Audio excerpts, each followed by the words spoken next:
안녕하세요. 사연 읽어주는 남예입니다. 오늘도 와주셔서 감사합니다. 오늘의 여성 사연자분 사연은 여성호분의 사정상 제가 소개해 드리도록 하겠습니다. 많은 양해 부탁드리며 오늘의 사연 시작하겠습니다. 사람이 참 첫인상이나 첫 경험이 중요합니다.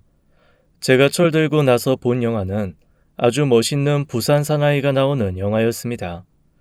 자기 여자를 위해서는 물불 가리지 않고 거친 사투리 툭툭 내뱉어가면서 주먹을 펑펑 날리는데 어린 마음에 그걸 보면서 와, 저게 진짜 남자구나.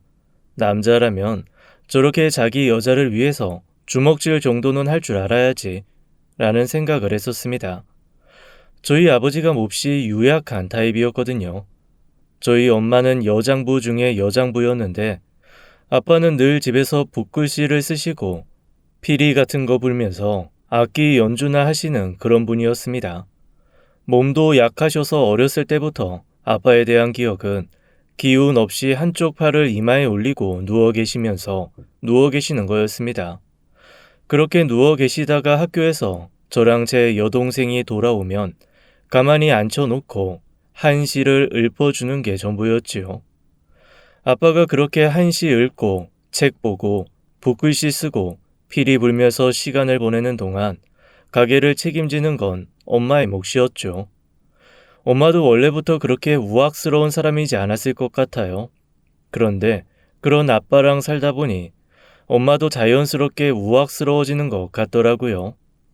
세상 모든 남자 다 우리 아빠 같은 줄 알다가 어느 날 영화 속 부산 남자를 보고 저는 한눈에 반해버리고 말았던 겁니다. 그날부터 제 이상형은 거칠고 남자다운 사투리 쓰는 남자가 돼버리고 말았어요. 학교 때도 다들 촌스럽다고 안 만나려고 하는 사투리 쓰는 남자만 골라 만나고 애들한테 취향 특이하다는 얘기도 들었죠. 그런데 이게 한번 취향이 그런 쪽으로 딱 굳어지고 나니까 다른 좋은 사람들은 눈에 잘 들어오지 않는 거예요. 결국 이 사람 저 사람 만나다가 저보다 7살 아래인 남자와 결혼을 했습니다. 그런데 이 남자 정말로 딱 사투리 쓰고 주먹 쓰는 거 외에는 아무것도 할 줄 아는 게 없는 남자였어요. 물론 결혼할 때는 몰랐죠. 그런 남자인 줄 제가 어떻게 알았겠어요. 제가 제 남편을 처음 만난 것은 조금 창피하지만 가라오케 술집이었습니다. 술집에서 친구들이랑 한창 노래를 부르며 놀고 있는데 밖에서 싸움 소리가 들리는 거예요. 엄청 거친 소리로 네가 잘못했다. 네가 먼저 시비 걸었다. 그런데 그 와중에 제 귀에 팍팍 꽂히는 사투리 쓰는 남자가 하나 있었습니다. 가만두지 않겠다느니 뼈를 뽑아서 갈아버리겠다느니 그런 말을 했는데도 하나도 무섭지 않고 그저 설레기만 했습니다. 친구의 만류에도 슬그머니 나가서 그 남자가 어떤 남자인지 봤거든요. 그랬더니 딱 제가 영화 속에서 봤던 현란한 무늬의 반팔 셔츠를 입고 위는 짧은데 아래는 긴 꽁지 머리를 한 젊은 남자 하나가 한 손에 술병을 휘두르면서 그렇게 거칠게 앞에 사람들한테 협박하듯 얘기를 하고 있더라고요. 그런데 그 모습을 보는 순간 저는 제 이상형이 나타난 것 같았습니다. 나중에 생각해보면 제가 제 팔자를 볶으려고 아주 작정을 한 거였죠. 그래서 다들 깨진 병 들고 설치는 그 남자를 슬금슬금 피할 때 저만 혼자 넋을 놓고 그 남자를 바라봤습니다. 뭔가 이상한 시선이 느껴졌는지 그 남자가 휙 뒤를 돌아보더라고요. 그리고는 저를 위아래로 훑어보며 이렇게 묻는 게 아니겠어요? 너 뭐고? 그 말 하나가 정말 슬로우 모션처럼 저한테 와서 스미더라고요. 그렇게 저는 제 남편을 처음 만났습니다. 그날 이후 어떻게 하든 남편을 한 번 더 만나기 위해 저는 그 노래방에 거의 출근하다시피 했어요. 그리고 얼마 지나지 않아 남편이 그 노래방에 술을 납품해주는 일을 하고 있다는 걸 알아냈죠. 노래방 주인도 저한테 그러더라고요. 그 사람이 이 동네 토박이인데 어렸을 때부터 아버지 없이 여기저기서 놀림 당하며 자라서 애가 영 싹수가 없다고요. 그러면서 저한테 혹시 그 사람한테 뭐 돈 빌려준 거 있냐고 묻는 겁니다. 그래서 제가 그런 거 아니다. 왜 그러시냐라고 했더니 몇 년 전에 한번 여자들이 우르르 몰려와서 사기 결혼으로 고소하겠다는 둥, 돈 빌려준 거 갚으라는 등 한번 난리를 친 적이 있다는 거예요. 그런데 참 저도 정신이 나갔죠. 그렇게까지 말을 해주면 마음이 접혀야 되는데 그 순간 저한테 든 생각은 이거였어요. 억울하게 오해를 받았나 보다. 저 사람이 그럴 리가 없어 라는 생각이요. 게다가 아버지 없이 고군분투 전쟁처럼 살아왔다는 얘기를 듣는 순간 그게 왜 그렇게 영화 속 사형 구구절절한 남자 주인공처럼 들렸을까요? 저 사람도 술 마시면 아버지 생각에 눈물 한 방울 흘릴까? 그래도 사랑하는 여자를 위해서라면 물불 안 가리고 달려들겠지. 제가 미쳤죠. 이런 생각들을 하고 또 하며 그 사람을 혼자 짝사랑하기 시작했습니다. 사람이 눈이 돌고 미치면 그 어떤 것도 눈에 안 들어온다는 말이 맞나 봐요. 그 당시 저는 그랬습니다. 노래방 주인이 저한테 걱정돼서 그렇게 전해준 얘기를 저는 한 귀로 듣고 한 귀로 흘렸습니다. 그리고 나중에 제 남편과 사귀게 되었을 때 대놓고 직접적으로 물어봤어요. 정말로 그렇게 결혼을 한 적이 있냐고요. 그랬더니 남편이 예의 그 거만한 그게 무슨 소리냐는 듯한 피식하는 웃음을 지으며 저한테 이러는 거예요. 뭔 소리고? 내는 네 만나려고 이때까지 그 어떤 여자도 안 받아들이고 기다려왔는데 아니 네 지금 그런 소리가 나한테 나오나? 니는 내가 딴 여자한테 눈 돌렸다는 말 아내 입으로 했으면 좋겠나? 그 얘기를 듣는데 저도 모르게 혼자 또 울컥하고 말았습니다. 혼자 감동한 거죠. 바보처럼. 그래서 조용히 고개를 저었어요. 그랬더니 남편이 이러더라고요. 내 나이도 있고 내도 더 이상 이 여자 저 여자 귀찮다. 그냥 우리 같이 살까? 고마 같이 살까? 그 말이 어찌나 설레던지 엄마 아빠는 그 남자랑 결혼하면 그 즉시 호적에서 파버리겠다고 결혼식도 가지 않겠다고 펄펄 뛰셨는데 한번 고집을 피우기 시작하니까 저조차도 모를 엄청난 고집이 나오더라고요. 저 평생 선비 같았던 아빠가 그렇게까지 화내는 거 본 적이 없거든요. 하지만 끝끝내 모두의 반대를 무릅쓰고 결혼을 강행했습니다. 결혼식은 쓸쓸했어요. 아무도 오지 않았고 제 친구들조차 한 명 제 결혼식에 참석하지 않았습니다. 남편이 저한테 미안해 하더라고요. 그러면서 언젠가 꼭 결혼식에 참석 안 한 사람들이 모두 후회하게 만들어주겠다고 했습니다. 그 말조차 너무 로맨틱했고 마치 세상 모두가 환영하지 않는 금지된 사랑을 저 혼자 애틋하게 하는 것 같다는 그런 생각이 들었습니다. 그런데 세상 일이라는 건 말이죠. 나중에 알고 보니 다 이유가 있더라고요. 사람들이 말리는 데는 이유가 있고 왜 어르신들이 부모 말 들어서 손해볼 거 하나도 없다고 하시는지도 뒤늦게서야 이해가 되었습니다. 처음 결혼해서 몇 개월간은 행복했어요. 나름 로맨틱했습니다. 그런데 그 로맨틱도 돈이 줄어드니까 점점 악몽으로 변해가더라고요. 그나마 제가 조금 모아놓은 돈이 있고 남편보다는 연상이어서 갖고 있는 재산도 좀 있고 했거든요. 그 돈 빼서 살 때는 그래도 평화로웠어요.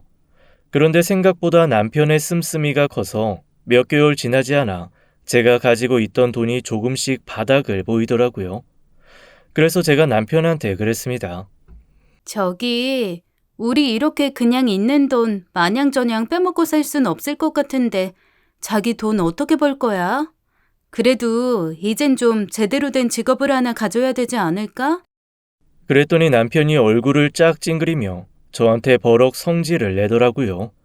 아이씨, 진짜 안 그래도 좀 기분 좋게 어떻게 사업할까 고민하고 있는 사람한테 꼭 그렇게 한마디 해서 초를 쳐야겠나? 그 참 기집애, 말 맞네. 그게 무슨 소리야? 우리 부부야. 앞으로 어떻게 살아갈 건지 같이 얘기하고 논의하고 그래야지. 어떻게 내가 하는 말이 그냥 잔소리고 당신한테 안 좋은 말이라고 그냥 탁 그렇게 얘기해버릴 수가 있어? 그건 아니지. 그 참 시끄럽다. 빼리빽빽 말 맞네 정말. 내 오늘부터 사업 때문에 바빠서 집에 잘 못 들어올 것 같거든. 네가 알아서 저기 뭐 먹고 살든가 친정 가 있던가 네 마음대로 해라. 아니, 그게 무슨 소리야? 사업은 무슨 사업? 나한테 한마디 말도 없이 무슨 사업을 해? 이 가시나가 진짜. 야, 이 남자 하는 일에 일일이 어디서 조를 치는데 내 니한테 뭐 보고해야 돼? 네가 내 사장이야. 웃겨 진짜. 그딴 식으로 쓸데없이 참견하고 잔소리할 거면 저리 꺼져라. 너무 당황스러웠습니다. 내가 알던 나한테 그렇게 로맨틱하게 했던 남자가 맞나 싶은 생각이 들더라고요. 전혀 제가 짐작했던 모습들이 아니었어요. 아니, 입속에 혀처럼 굴며 간도 빼주고 심장도 나눠줄 것처럼 굴던 사람이 어떻게 저렇게 정말 하루아침에 태도를 바꿔서 저렇게 행동할 수 있나? 혹시 저 사람 뭔가 내가 모르는 병이 있어서 일부러 정 떼려고 그러는 건가? 정말 오만 생각이 다 들었습니다. 그런데 한 달, 두 달 시간이 지날수록 저는 제가 정말로 주변 사람들 말을 듣지 않은 벌을 받고 있다는 걸 알게 되었습니다. 동네 사람들이 하나둘 저희 집으로 찾아와서 돈을 요구하더라고요. 처음엔 대체 이게 무슨 소리인가 싶었는데 남편이 저한테 가서 받으라고 했다며 곳곳에서 외상을 한 거였습니다. 적게는 몇십만 원에서부터 많게는 몇백만 원까지 너무 어이가 없었습니다. 그중에 가장 어이가 없었던 건 세상의 정육점에서 200만 원이 넘는 외상을 한 거였어요. 아니, 어떻게 하면 고깃값이 200이 나와요? 대체 뭘 산 거예요? 그걸 산 사람이 알지. 아니, 며칠 전에 외제차 딱 타고 오더니 있는 한우 갈비 다 실으라고 차 안에서 버럭버럭 소리를 지르더라고. 처음에는 저게 미쳤나? 어디서 차 안에서 소리를 지르나 하고 봤는데 옆에서 여자가 하나 내리대. 모델처럼 늘씬하고 예쁜 여자. 그 여자가 오더니 돈은 여기 와서 받으면 된다고 바쁘니까 빨리 실으라고 하더라고. 그러면서 아이고, 그 집 남편한테 오빠 오빠 하면서 착착 앵기는데 아무리 봐도 여동생은 아니고. 그 집 여동생 없지? 아유, 결혼한 지 얼마나 됐다고. 아이고. 고기를 떼어간 날은 남편이 사업하러 나간다고 집을 나선 그날이었습니다. 너무나 황당해서 정육점 사장님께 어떤 차였는지 꼬치꼬치 캐물었습니다. 정육점 사장님이 그나마 돈 떼어 먹힐까봐 차 번호를 적어두신 게 있더라고요. 그 차 번호를 가지고 경찰서에 가서 이 차 혹시 좀 찾을 수 있냐고 했습니다. 그랬더니 경찰이 몇 번 차 번호를 조회해 보다가 갑자기 저를 이상하게 보는 거예요. 왜 그러세요? 무슨 이상한 점이라도 있나요? 대체 이 차 번호 무슨 관계시죠? 제 남편이 타고 갔다고 해서요. 지금 연락도 안 되고. 저도 아는 건 타고 갔다는 차밖에 없어서 알아보려고 온 거예요. 그래서 저는 솔직하게 남편의 차라고 대답을 했습니다. 그랬더니 갑자기 경찰이 저한테 다가와서 남편의 행방을 물으면서 뭔가 태도가 이상하게 변하는 거예요. 이거 뭔가 이상한 일에 걸려들었나 보다라는 위기감이 확 몰려왔습니다. 경찰에게 이유를 물었어요. 그랬더니 경찰이 해줄 말은 정말 청천벽력 같은 얘기였습니다. 한 달 전쯤 강도상의 혐의로 수배된 사람이 하나 있는데 그 사람이 탈취해간 차가 바로 남편이 운전하던 그 차라는 거예요. 그러면서 저한테 혹시 남편이란 사람이 이 사람이냐면서 제게 사진을 보여주는데 거기에 제 남편 얼굴이 떡하니 있더라고요. 그제야 저는 제대로 된 남편의 정체를 알게 되었습니다. 수배자였더라고요. 그것도 굉장히 다양한 혐의로 수배 중이었습니다. 강도, 상해, 사기, 그리고 혼인 빙자까지 너무나 많은 항목에 걸려 있는 걸 제 눈으로 확인하고 저는 그 자리에서 사실 쓰러질 뻔했습니다. 경찰이 저를 보면 약간 한심하다는 듯 물었습니다. 아니, 얼마나 만나고 결혼을 하셨길래 이런 것도 모르셨어요? 그리고 혼인신고 제대로 하신 거 맞아요? 네. 혼인신고는 저희 둘이 같이 가서 했기 때문에 제대로 한 게 맞거든요. 제 얘기를 듣고 경찰이 안타깝다는 듯이 이렇게 말씀하셨습니다. 아유, 지금 혼인신고가 되어 있는 상태이기 때문에 만약 피해자들이 뭔가 남편을 금전적인 부분으로 고소고발하게 되면 사모님이 그 피해를 같이 볼 수 있어요. 지금으로서는 빨리 이혼하는 수밖에 없어요. 이게 대체 무슨 일인가 싶었습니다. 결혼한 지 몇 개월 되지도 않았고 아직 친정 식구들은 제 연락 받지도 않은 상황인데다가 친구들한테조차 결혼했단 말을 못하고 있는 이 시점에 남편이 수배된 범죄자라니요. 그것 때문에 당장 이혼을 해야 된다는 걸 대체 누구한테 어떻게 말을 해야 될지 모르겠더라고요. 제가 그 자리에서 펑펑 울고 있자 경찰이 혀를 끌끌 차면서 저한테 나라에서 지원해주는 변호사 제도가 있다면서 알려줬습니다. 결국 그 변호사 선생님을 만나서 정말 오랫동안 고생을 하며 결혼 생활 6개월, 소송 6개월의 긴 시간을 거쳐 결국 저는 이혼은 할 수 있었습니다. 그나마도 남편이란 놈이 이혼할 거면 재산 분할해야 된다고 저를 괴롭히는 바람에 빨리 이혼하고 싶은 욕심에 재산 분할까지 어느 정도는 해줬거든요. 그렇게 남편과 헤어지고 나니 정말 남자라고는 지긋지긋해지더라고요. 경제적 능력이라고 일도 없이 집에서 탱자탱자 놀기만 했던 양반스러운 아빠도 꼴보기 싫지만 남자답고 바깥일 잘하는 것처럼 굴고는 결국엔 사기꾼 그 자체였던 전 남편도 저를 너무 질리게 만들었습니다. 다시는 그 어떤 남자도 만나지 않고 그냥 오롯이 저만의 삶을 살기로 또 결심했죠. 여자 혼자서 40대 중반, 50이 다 돼가서 살기는 참 녹록지 않더라고요. 제가 뭔가 재주라도 있었으면 그걸로 먹고 살았겠지만 결혼 전에는 그냥 평범한 회사에서 일반 사무 업무했었고 결혼 후에는 남편 뒷바라지 한다고 집에 들어 앉아서 경력 단절 여성으로 살았으니 제가 뒤늦게 뭘 할 수 있었겠어요. 하지만 사람이 죽으라는 법은 없는지 제 이혼을 도와주셨던 변호사 선생님 통해서 나라에서 해주는 교육을 받을 수 있게 되었습니다. 다행히 지원받아서 커피 만드는 바리스타 교육을 받을 수 있었고 자격증도 땄습니다. 뒤늦게 제가 사기 결혼을 했었고 이혼을 했다는 사실을 알게 된 부모님이 어느 날 저를 찾아오셨더라고요. 그리고는 아무 말 없이 제 앞에 통장을 하나 내놓으셨습니다. 엄마가 이러시더라고요. 부모가 돼서 자식놈이 잘못된 길로 가는 거 목숨 걸고 막지 못한 것도 죄인이야. 그 죄값이라 생각하고 우리 부부가 너한테 마지막으로 해주는 거니까 네 동생한텐 아무런 말도 하지 말고 그냥 그걸로 어디 작은데 가게라도 하나 내서 먹고 살아. 정말 면목이 없더라고요. 그놈의 남자답다고 생각했던 연하남한테 빠져서 제가 모았던 돈으로는 엄마 아빠 여행 한번 못 보내드리고 그놈 흥청망청에 죄다 쑤셔 넣었는데 엄마 아빠가 이렇게 저한테 가게라도 하라고 돈을 주시니까 정말 어쩔 줄을 모르겠다는 생각만 들었습니다. 그러면서 한 번도 저한테 이래라 저래라 말한 적 없었던 아빠가 조심스레 저한테 이렇게 말씀하시더라고요. 그 카페는 나도 좀 알아보니까 너무 하는 사람도 많고 희소성도 없어서 오래 하기가 힘들다고 하더라. 음식 상사 그리고 그렇게 쉬운 게 아니야. 네 엄마도 식당에서 오래 일했지만 먹을 거 장사하는 게 세상에서 제일 어렵고 신경 많이 쓰이는 일이라는 거 너도 알잖냐.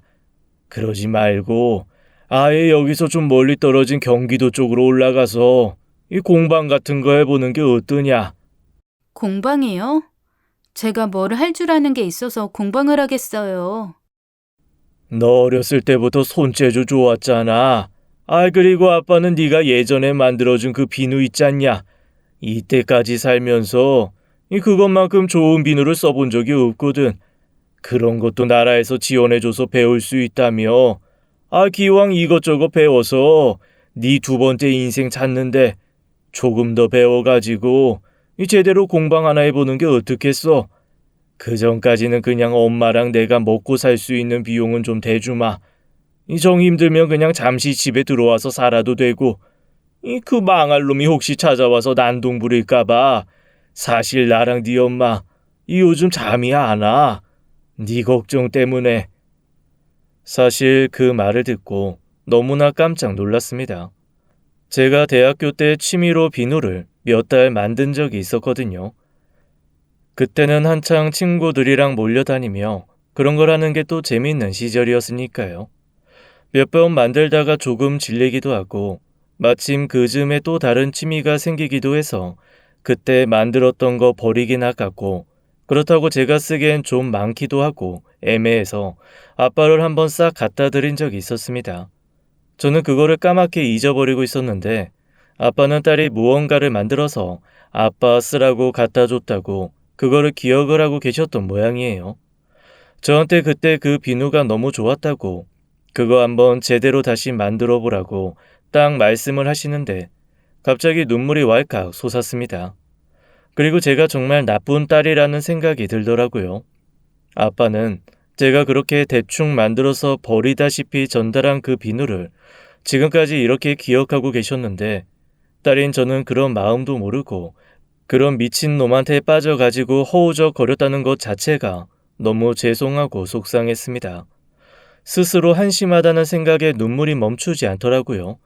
제가 눈물을 뚝뚝 흘리니까 아빠가 마치 제 마음을 아는 것처럼 그냥 등을 몇 번 토닥토닥 두들겨 주시더라고요. 저는 그런 아빠의 의견을 받아서 다시 정식으로 아로마와 비누 만들기를 배우기 시작했습니다. 뭔가 목표가 생기니까 예전과는 달리 공부도 많이 하게 되고 엄청 재밌더라고요. 그렇게 6개월 정도 더 비누를 배운 다음에 정말로 엄마 아빠 의견대로 제가 살던 곳과 아주 멀리 떨어진 경기도 북부 쪽에 작은 공방을 하나 냈습니다. 다행히 건물주도 너무 좋은 분을 만났어요. 저랑 띠동갑인 사장님이었는데 옛날부터 안 해본 일이 없을 정도로 열심히 사신 분이더라고요. 제가 농담처럼 아니 결혼도 안 하고 뭘 이렇게 혼자 열심히 사셨냐고 하니까 몹시 씁쓸한 얼굴로 이렇게 말씀하셨습니다. 제가 지은 죄가 많아서 속죄하려면 아직 멀었습니다. 농담처럼 훅 던진 질문에 진지하게 그렇게 대답을 하시길래 이 사람도 뭔가 사연이 있나 보다라면서 더 이상 묻지는 않았습니다. 그런데 그 사장님 참 정말 좋으신 분이더라고요. 오죽하면 제가 한 번은 혼자 조용히 비누를 만들다가 문득 그런 생각이 드는 겁니다. 제가 지금처럼 이렇게 산전수전 다 겪지 않고 아예 처음부터 저런 사장님을 만났으면 행복한 삶을 살 수도 있었겠다라는 생각이었죠. 물론 그런 생각을 하고는 얼른 고개를 절레절레 지으며 아이고 내가 지금 무슨 생각을 하는 거야. 쓸데없는 생각도 다 한다. 이러면서 잡생각을 버리긴 했지만 그런 마음이 들 정도로 인격적으로나 기타 다른 부분으로나 참 괜찮으신 분이었습니다. 건물도 꽤 관리를 잘해주셔서 장사하는 사람들이 모두 이런 건물주만 있으면 평생 나가지 않고 그냥 여기서만 장사해도 되겠다는 얘기를 할 정도예요. 그냥 단순히 건물만 임대를 하시는 게 아니라 나름 생각과 꿈이 있으셔서 그런지 그 건물을 어떤 문화 공간처럼 만들고 싶어 하시더라고요. 그래서 저한테도 그냥 비누만 만들어 파는 게 아니라 자기가 지원을 해줄 테니 소위 말하는 불량 청소년들 있잖아요. 그런 아이들 데려다가 비누 만들기 실습 한 번씩 하고 아로마 테라피 한 번씩 경험해 보게 해줄 수 있냐고 물어보시는 거예요. 저야 뭐 지원해 주신다면 못할 건 없죠. 그런데 갑자기 왜 그런 생각을? 고마워요. 사실 그런 친구들이 생각보다 애들이 순하고 착해. 그런데 어른들이 선입관으로 저것들은 참 사고만 치고 다닌다 라고 못되게 봐서 자기네들이 착한 사람일 수 있다는 가능성을 잘 못 보는 경우들이 많거든. 그런데 이런 거 한 번씩 경험해보면 아 이런 세계도 있구나. 나도 이런 세계에 한번 들어가 볼 수 있겠구나 라는 생각을 할 수도 있단 말이지. 혹시 괜찮으면 그 친구들 중에 몇 명 아르바이트 같은 것도 원하면 시켜줄 수 있어요. 내가 아르바이트비 지원할게요. 이런 녀석들 중에 보호 종료 아동 대상인 애들도 있는데 당장 일자리 구해서 돈 버는 게 급한 친구들도 있고 해서요. 아, 알바비 정도는 제가 내도 돼요. 어차피 저도 써야 하는 인건비에서 나가는 건데요. 아유, 그래도 같은 금액으로 능숙한 알바들일 수 있는데 내 부탁으로 서툰 녀석들 가르쳐가면서 쓰는 거니까 내가 건물주 권한으로 알바비 50% 지원할 테니 어때 한번 해볼래요? 괜찮죠? 네, 나쁘지 않을 것 같아요. 그렇게 해서 제가 자격증 딴 그 자격증 공부 같이 하는 기회를 마련해봐도 좋을 것 같은데요. 아무래도 이쪽에 관심이 있는 거면 자격증이 있으면 좋으니까요. 아, 그거 정말 좋은 생각이네. 그렇게 공부하면 걔네들도 자격증 딸 수 있는 거잖아요. 아이, 나 그 생각은 미처 못했네. 그렇죠. 공부하고 시험만 보면 되니까. 실습도 충분히 할 수 있고요. 그러면 아예 그 자격증반을 운영합시다. 내가 지원도 하고 아니다. 아예 그 반 나도 들을게요. 사장님이요? 뭐하러요? 왜 굳이 수업까지? 아이 보니까 아로마도 그렇고 비누도 그렇고 일단 좋은 향이 내 안에 들어오니까 기분이 좋아지더라고. 뭐 살면서 배워봐야 나쁠 거 없다는 생각이 들어서 나 배워도 되죠? 아니 무슨 나이 제한 있고 그런 거 아니죠? 내가 매번 간식이랑 커피 살게요. 어? 아이고, 네네, 그러세요. 그렇게 얼결에 건물주는 제 학생이 되었습니다. 이게 참 느낌이 이상하더라고요. 그냥 평범한 건물주와 세입자로 만났을 때는 서로 예의 차리면서 할 말만 해도 그닥 어색함이 없었는데 이게 학생과 선생처럼 되어버리니까 뭔가 더 기묘한 마음이 생기는 거예요. 어쩐지 저는 이 사람을 대하는 게 조금 어색해지기 시작했습니다. 살짝 불편한 감도 없잖아 있었고 제가 어떻게 균형을 잡고 이분을 대해야 될지 좀 헷갈리기도 하더라고요. 그리고 이 마음이 좋아하는 마음이라는 건 몹시 뒤늦게 깨닫고 말았습니다. 그것도 제가 아닌 학생들의 말 때문에요. 한 번은 이분이 수업에 못 오겠다고 급하게 연락이 오신 거예요. 좀 만나야 될 사람이 갑자기 생겼다나요? 그런데 그 순간 제가 엄청 실망이 되는 겁니다. 다른 일도 아니고 누군가를 만나야 해서 저랑 함께하는 수업 시간에 못 온다는 말을 딱 듣고 나니까 몹시 서운하기도 하고 그냥 좀 우울하기도 하고 기분이 별로 좋지가 않더라고요. 그러면서 자꾸만 대체 누구를 만나러 간 걸까? 어떤 사람이길래 한 번도 빠진 적 없이 1순위라고 본인이 계속 그렇게 얘기해왔던 이 수업을 빠진다는 걸까? 자꾸만 그런 생각이 드는 거예요.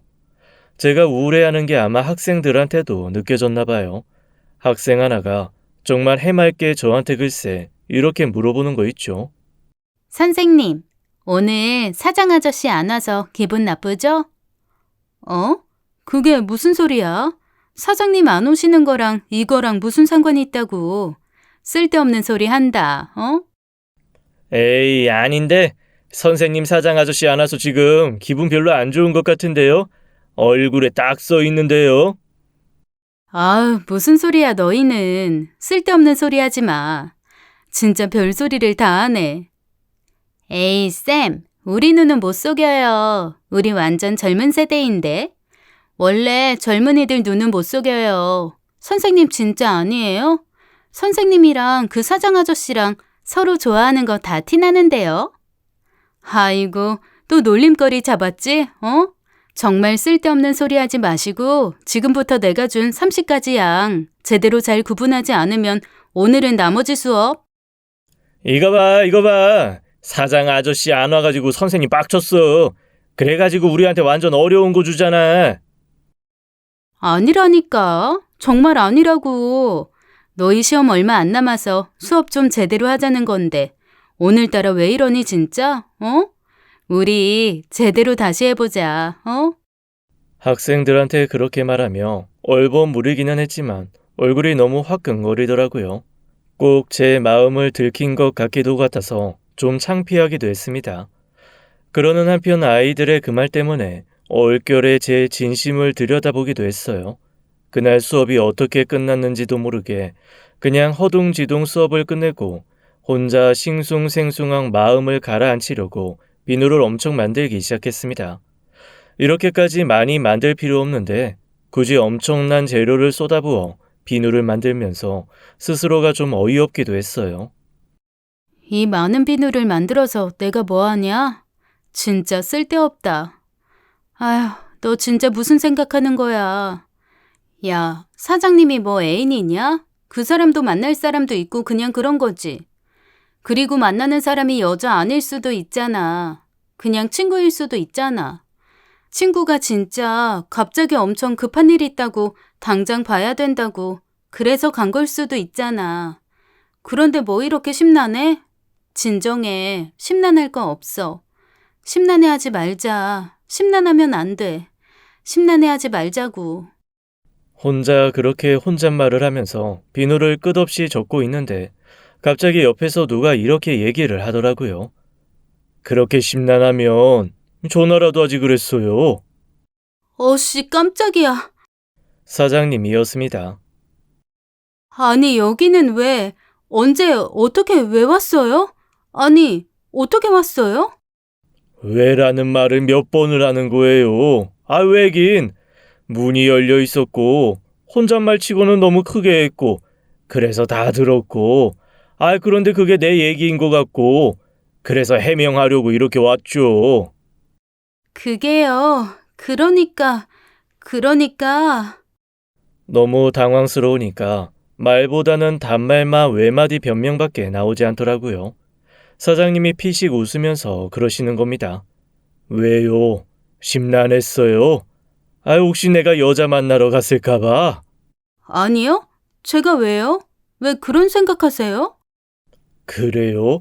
아까 애들이 문자 와서는 오늘 선생님 엄청 심란한 것 같다고 대체 왜 안 오신 거냐고 물어보던데 그러면서 자기네들 답답하니까 그냥 빨리 고백할 거면 하라고 자기네들이 모른 척하는 것도 이제 힘들다고 그러던데 정말 아이들이 솔직한 건지 아니면 거침이 없는 건지 저를 너무 창피하게 만들더라고요. 제가 얼굴이 빨개져서 저도 모르게 손사래를 치며 변명을 하고 말았습니다. 아, 진짜 망할 것들. 그런 거 아니에요. 걔네들 진짜 이상하네. 뭐하러 그런 소리를 했대?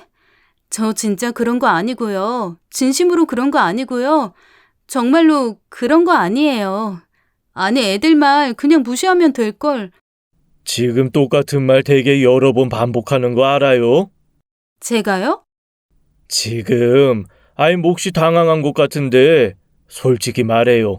지금 혼잣말로 꾸덜거린 거 내 얘기죠? 더 이상 안 물어요.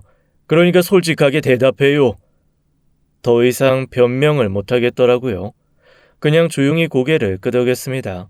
그러자 사장님이 피식 웃으면서 이러시는 거예요. 아이고, 나 여자 안 만났어요.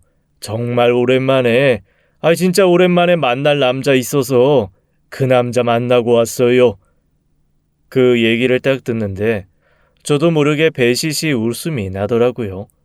제가 그렇게 웃으니까 사장님이 피식 웃으면서 저를 툭 치는 겁니다. 왜요? 아예 안심됐어요? 네? 아니요? 뭐, 안심이라기보다는 제가 안심하고 안 하고 할 게 뭐 있어요. 그냥 만날 사람 만나고 오셨다는 건데. 그리고 애들이 그런 건 진짜 신경 안 쓰셔도 돼요. 오늘 내내 그거 꼬투리 잡아서 저도 놀리고 하여간 그랬어요. 뭐가 되게 안심된 얼굴인데 굳이 아니라고 이렇게 길게 변명을 한다고요? 그거 참 화영씨 솔직하지 못하네. 솔직하지 못해. 나는 화영씨가 내가 여자 안 만나고 남자 만나고 왔다 그러면 뭐 엄청 좋아할 줄 알고 그거 기대하고 와서 달려와서 이렇게 얘기하는 건데 좀 실망인데. 그런데 그 순간 뭔가 좀 이상한 느낌이 들었어요. 사장님 얼굴이 약간 발그레하며 저를 보는 눈빛이 웃음에 가득 차 있는 거예요. 혹시 이 사람도 나를 좋아하나라는 생각이 들어서 저도 모르게 고개를 번쩍 들고 눈을 동그랗게 뜨고 사장님을 쳐다봤습니다. 그러자 사장님이 장난스럽게 제 볼을 훅 꼬집으시면서 이러시는 거예요. 아이고, 이제 눈치챘네. 내가 이 나이에 쓸데없이 비누 수업을 왜 듣겠어요? 필요하면 그냥 화영 씨 보고 만들어 달라고 그러면 되지. 내가 뭐 얼마나 비누를 만들어 써보겠다고 비누 만드는 걸 배우겠냐고. 그것도 3개월 넘게, 응? 수업 시간 빠지지 않고 애들 사이에서. 에휴, 아주 본인만 몰라. 애들도 다 아는 걸. 화영 씨, 연애 많이 안 해봤죠? 그 얘기를 듣는데 정말 얼굴이 너무너무 빨개졌어요. 그리고는 저도 모르게 무슨 고해성사하듯 주절주절 이렇게 얘기를 하기 시작했습니다. 그러니까, 아니, 전 남편도 너무 개차반이고, 제가 남자 보는 눈은 없고, 연애할 때마다 다 망해서 그래요. 저 남자 보는 눈 진짜 없어요. 제가 좋아하면 절 싫어하고, 혼자 사랑에 빠져서 허우적거리다 상대가 받아주면 그 상대는 개차반인 경우가 전부거든요. 그래서 이번에도 아닐 거라고 생각했고, 그런데 자꾸만 그냥 좋고, 저도 어떻게 해야 될지도 모르겠고, 아우씨, 마무리를 어떻게 해야 되지? 그러자 사장님이 갑자기 저를 확 끌어당겨서 꼭 안더니 이렇게 말씀하시더라고요. 어떡하면 되긴. 그냥 좋으면 좋다고 하면 되지. 심장이 두방망이질을 쳤습니다. 그리고 그날부터 저희는 연인이 되었어요. 나이 들어서 하는 연애 쉽지 않더라고요. 그리고 빨리 그리고 굳이 연애를 길게 할 필요도 없다는 생각이 들었습니다. 어차피 둘 다 혼자 살고 있었고 언젠가는 재혼할 마음을 가지고 있기도 했고 그러니 남자친구는 저한테 길게 고민하지 말고 그냥 빨리 나를 잡자고 계속 얘기를 했어요. 저는 첫 번째 결혼에서도 실패를 했었기 때문에 조금 망설여진다는 얘기를 했거든요. 그랬더니 이 추진력 있는 남자가 저한테 말도 없이 저희 부모님을 만나고 왔더라고요. 저희 부모님 너무 놀라셨지만 건물주인데다가 한 번도 결혼한 적 없다고 하고 게다가 저한테 정말 빠져 있는 것처럼 보이니 흔쾌히 결혼을 허락하셨습니다. 그렇게 저도 모르게 저의 결혼은 어느새 기정사실이 되어버렸어요. 제가 그 사람한테 이렇게까지 빨리 뭔가가 진행돼도 되는 건지 모르겠다고 그랬습니다. 그런데 이렇게 뭔가 빨리 진행해도 되나? 나 잘 모르겠어. 모르긴 뭘 몰라. 서로 좋으면 된 거 아니야. 화영이 너 나 좋아하잖아. 많이 좋아하지. 그러면 된 거지 뭐. 나도 너 좋아하고 너도 나 좋아하고 각자 하는 일 있고 그렇지. 그러면 된 거지 뭐. 우리 뒤늦게 만난 만큼 행복하게 살자. 아, 그리고 아무리 우리 엄마 아빠는 당신이 만나고 왔다고 하지만 상견례는 해야 되지 않을까? 결혼식은 좀 간소화해도 당신 부모님도 만나야 하잖아. 아, 아직 그 얘기들을 못했구나. 아, 우리 부모님 두 분 다 안 계셔. 형제 자매도 따로 없고. 그러고 보니까 나 당신에 대해서 잘 모르네. 그건 나도 그렇지. 나도 당신에 대해서 잘 모르지. 전 남편 개차반이란 얘기 들었는데 얼마나 개차반인지 어쩌다가 만나서 결혼하고 이혼한 건지 사실 좀 궁금하기도 해. 아, 이혼은 왜 한 거야? 뭐 다 지난 일이니까 굳이 되새기고 싶지 않으면 되새기지 않아도 되고. 아니야. 내가 왜 남자 보는 눈이 없었다고 한탄했는지 그 정도는 말해줘야지. 그러면서 저는 전 남편에 대한 걸 상세히 말해줬습니다. 온갖 사기죄에 다 걸려 있었던 데다가 저한테도 결국엔 일부러 접근해서 결혼하고 제 재산을 다 가져간 것까지 얘기를 듣는 동안 남자친구는 정말 한숨을 100만 번쯤은 쉬더라고요. 어떻게 그런 놈이 있을 수 있냐부터 시작해서 저한테 어떻게 그런 놈인 줄 몰랐을 수 있냐까지 혀 끌끌거림과 한숨까지 아주 손바닥만 안 맞았지 호되게 혼나는 그런 느낌이었어요. 그래서 어머님 아버님이 그렇게 걱정하셨구나. 나도 이상한 놈일까봐. 왜? 우리 부모님 만났을 때 무슨 일 있었어? 내가 처음 찾아갔을 때 아주 경계심이 엄청나시더라고. 약간 뭐랄까. 너는 또 뭘 바라고 왔냐? 그런 눈빛. 그래서 아니 뭘 이렇게까지 하시냐 했거든. 근데 지금 네 얘기 듣고 나니 이 똥물 안 뿌리신 게 다행이네. 아주 똥물 뿌려 내쫓아도 할 말이 없을 뻔했어. 그렇지?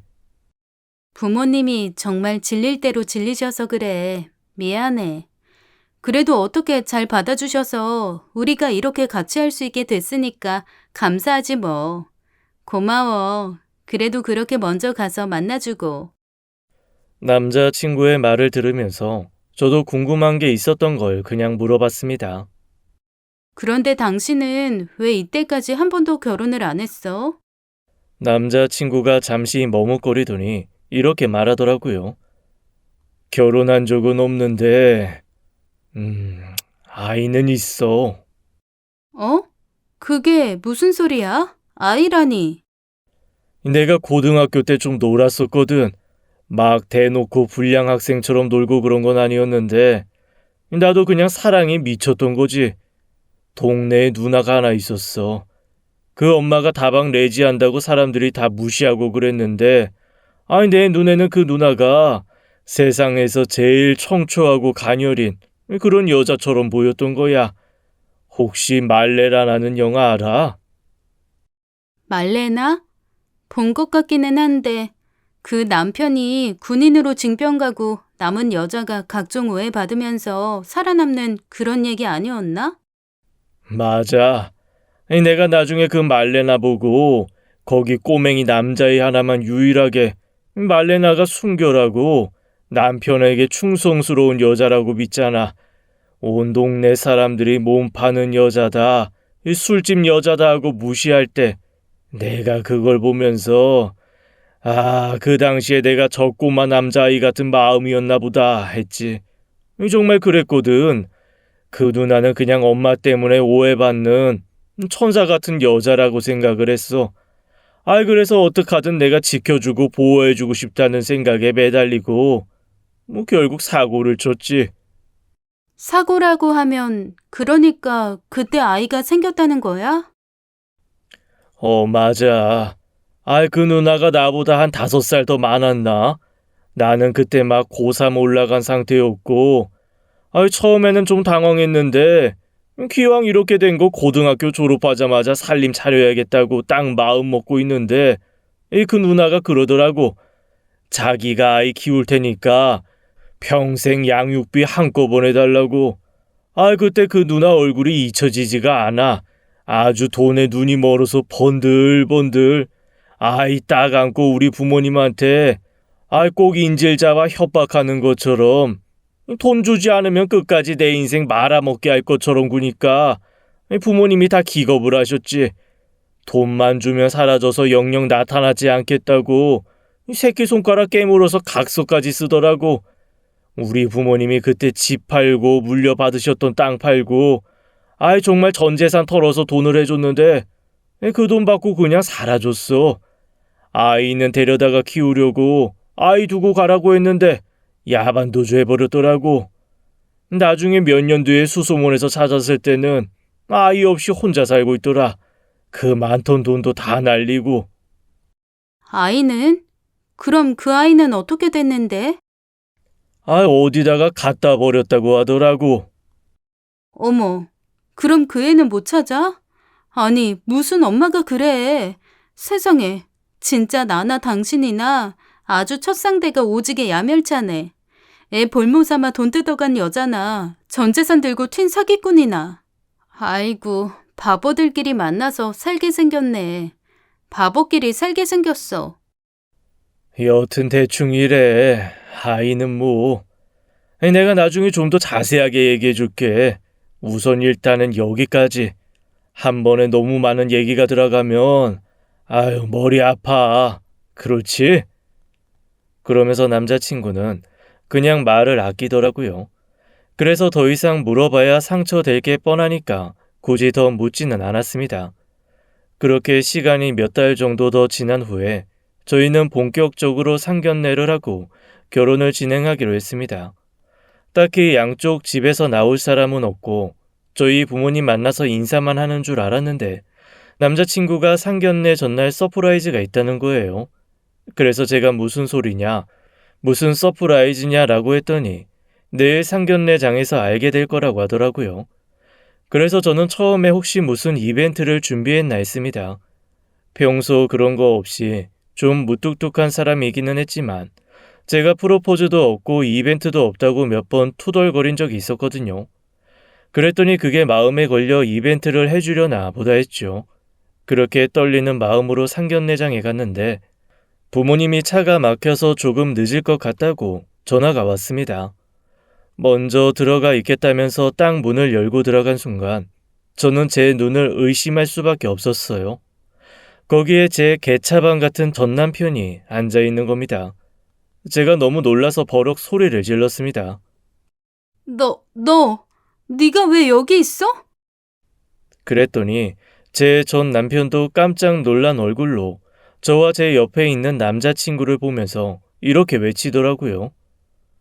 네가 왜 우리 아빠 옆에 있는 건데? 순간 아무런 말도 할 수 없이 정신이 홀딱 나가는 것만 같았습니다.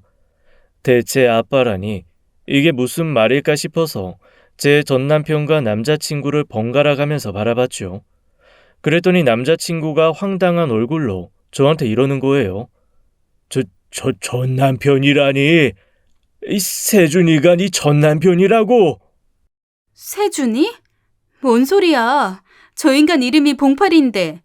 그리고 아빠라니? 저 인간이 당신 아들이라고? 원수는 외나무 다리에서 만난다더니 이렇게 만나나요?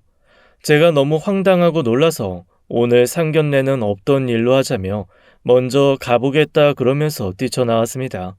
그 순간 엄마 아빠가 상견례장으로 들어오시더라고요. 그래서 제가 일단 두 사람을 질질 끌고 나가서 오늘 상견례 없어졌다고 말씀드렸습니다. 이게 또 무슨 일이냐며 당황하신 엄마 아빠에게 횡설수설 대충 설명을 드렸죠. 그러니까 나랑 결혼할 사람이 고등학교 때 사고 쳐서 낳은 아들이 있는데 그 아들을 몇십 년 만에 찾았대. 그런데 그게 내 전 남편이야. 내가 지금 들은 게 무슨 소리냐? 그러니까 내가 결혼할 사람이 아주 예전에 사고 쳐서 낳은 아들이 있는데 그게 내 전 남편이라고. 봉팔이, 사기꾼 봉팔이. 엄마 아빠가 믿을 수가 없다는 듯 몇 번씩 저한테 그게 무슨 말이냐? 너 지금 네가 무슨 말을 하는지 알고나 하는 말이냐고 물어보시더라고요. 누구보다 충격받은 건 저였죠. 발작하듯 고래고래 소리를 지르다가 불썩 주저앉았습니다. 어느새 나온 남자친구가 당황스러운 얼굴로 저를 부축했지만 그 손 뿌려치고 거의 기다시피 밖으로 나왔죠. 허둥지둥 저를 쫓아나온 엄마랑 아빠가 간신히 정신 차리고 저를 데리고 집으로 돌아왔습니다. 그리고 한동안 저는 남자친구의 전화도 받지 않고 공방 문도 열지 않은 채 그냥 집에 콕 처박혀 있었습니다. 그 누구의 전화도 받지 않은 채 그렇게 혼자만의 시간을 가졌죠. 엄마가 제가 혹시 이상한 짓을 할까봐 너무 걱정을 하셔서 알람을 해놓고 매일 아침 저녁 7시에 한 번씩 살아있다, 괜찮다, 밥 먹었다 정도 문자만 보내드렸습니다. 그 외에는 그냥 소파에 앉아서 멍하게, 정말 멍하게 천장만 바라봤어요. 너무 황당하니까 현실감이 없어서 그런지 헛웃음만 나오더라고요. 그런데 3일쯤 지났을까요? 아무리 전화를 해도 제가 받지 않으니까 남자친구가 저희 집까지 찾아와서 문을 두들기더라고요. 그동안 진짜 전화 문자가 합쳐서 1000통도 넘게 왔는데 제가 다 안 받고 무시했거든요. 제가 열어주지 않으니 문 밖에서 이렇게 말하는 겁니다. 문 좀 열어봐, 어쨌거나 자초지종은 들어야지. 나 당신 남편 될 사람이잖아. 이렇게 평생 안 볼 거야. 동네 사람들 다 듣게. 나 계속 밖에서 말해야 돼. 문 좀 열어. 그런데 참 이상하죠. 딱 멈췄던 뇌가 그 사람의 남편 될 사람이라는 말에 다시 움직이는 느낌이었습니다. 뭐랄까, 제 마음 한 구석에서는 이 남자랑도 끝이다. 이제는 완전히 혼자다. 라는 각오를 하고 있었나 봐요. 그래서 헤어짐을 혼자 준비하고 있었는데 그 사람이 남편 될 사람이라고 확정해서 말을 해주니까 안심이 되면서 마음이 갑자기 흔들리더라고요. 그래서 헤어질 때 헤어지더라도 일단 자초지종은 듣는 게 맞겠다 싶어 문을 열었습니다. 초췌한 얼굴의 남자친구가 거기 서 있더라고요. 제가 아무 말도 없이 가만히 그 사람을 바라봤습니다. 그 얼굴빛만 봐도 지난 며칠 그가 얼마나 마음고생을 했을지 빤히 보였습니다. 아이고, 아주 물 한 모금도 안 먹은 얼굴이구만. 이 몸도 약하면서 밥이나 제대로 먹었겠어. 남 얘기하고 있네. 전쟁통에 피죽 한 그릇도 못 얻어먹은 사람처럼 볼이 쑥 들어가선 누가 누구 걱정을 해? 그러자 그 사람이 저를 꼭 안아주면서 지난 3일간 있었던 얘기, 그리고 그 전에 아들을 만났던 얘기를 해주었습니다. 내가 당신 수업 하루 빠지고 누구 급하게 만나러 간다는 날 있었지. 기억나. 그날 나한테 좋아한다고 고백했잖아. 그래. 그날 아들한테 연락이 왔다는 소식 들었어. 그래서 급하게 갔던 거야. 당연히 나도 유전자 검사면 뭐든 다 실행을 했지. 근데 정말 내 아들이 맞더라고. 어렸을 때부터 고생하고 살았다며 이제라도 아빠 만나서 반갑다고 하는데 뭔가 좀 이상하면서도 마음 한켠이 좀 짠했어. 그런데 아들 친구라 그러면서 누가 찾아와서 그러더라고. 아들이 내 재산 노리고 접근한 거라고. 그래서 내가 친구라면서 왜 나한테 그런 얘기를 해주냐 그랬더니 일을 도와주면 자기한테도 한몫 떼어준다고 했었는데 입 싹 닫았다는 거야. 그래서 분해서 알려주는 거니까 지금이라도 정신 차리라고 그렇게 얘기해 주더라고. 그래서 알아보니 정말로 내 재산 노리고 일부러 다가온 거였더라고. 그런데 내 여자친구가 당신이라는 건 정말 몰랐나 봐. 그래서 내가 그랬지. 네가 이때까지 저 여자한테 했던 짓 안다. 그리고 온갖 사기로 여기저기에 수배 걸려 있던 것도 안다. 지금 도망자 신세일 텐데 다시는 내 앞에 나타나서 재산 얘기 안 한다고 각서를 쓰거나 아니면 지금 당장 경찰 불러서 죗값 받거나 둘 중에 하나 하도록 하자 했지. 그랬더니 감옥 가기 싫었던 모양인지 다시는 안 나타나겠다고 각서를 쓰더라고. 그래서 아예 변호사 사무실 다 데리고 가서 유산 포기 각서 다 쓰고 공증받고 법적으로 다 문제까지 해결했어. 아니, 재산. 그렇지. 재산도 재산인데 그게 문제가 아니라 그래도 경찰에서 찾고 있는 사람인데 신고는 해야 되는 거 아니야? 당연히 했지.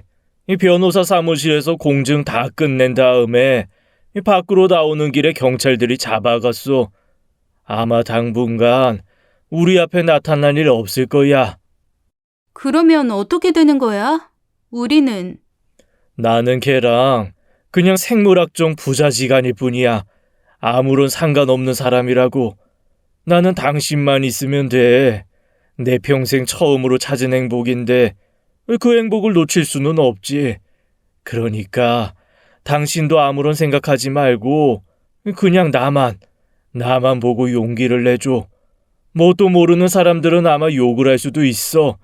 시아버지랑 결혼한 미친 여자라고. 그런데 당신이 알고 한 거 아니잖아. 그러니까 그런 말 할 사람도 없겠지만 혹여 그런 말 하는 사람 있더라도 무시하고 나만 봐줘. 이 세상에 당신이랑 내가 서로 좋아하는데 우리 둘이 좋으면 되는 거지. 다른 게 뭐가 필요가 있겠어. 그 말에 저도 좀 용기가 나더라고요. 그래서 저희는 용기를 내서 결혼을 그냥 진행하기로 했습니다. 공방도 다 정리하고 건물도 팔고 아예 전 남편이 저희를 찾지 못할 만한 곳으로 완전히 이사를 가기로 했어요. 부모님도 자초지종을 들으시더니 그게 나을 것 같다며 혹시 전 남편이 나중에 당신들을 찾아올 수도 있으니 부모님도 이사를 가겠다고 하시더라고요. 그렇게 저는 전 남편의 굴레에서 아주 벗어나 새로운 사람과 그냥 새 인생을 시작하려고 합니다. 그 사람이 다시는 제 인생이 얽히지 않기를 바라면서 말이죠. 지금까지 사연 읽어주는 남녀였습니다. 끝까지 함께 해주신 여러분 감사드리며 저희는 다음 사연으로 돌아올게요. 감사합니다.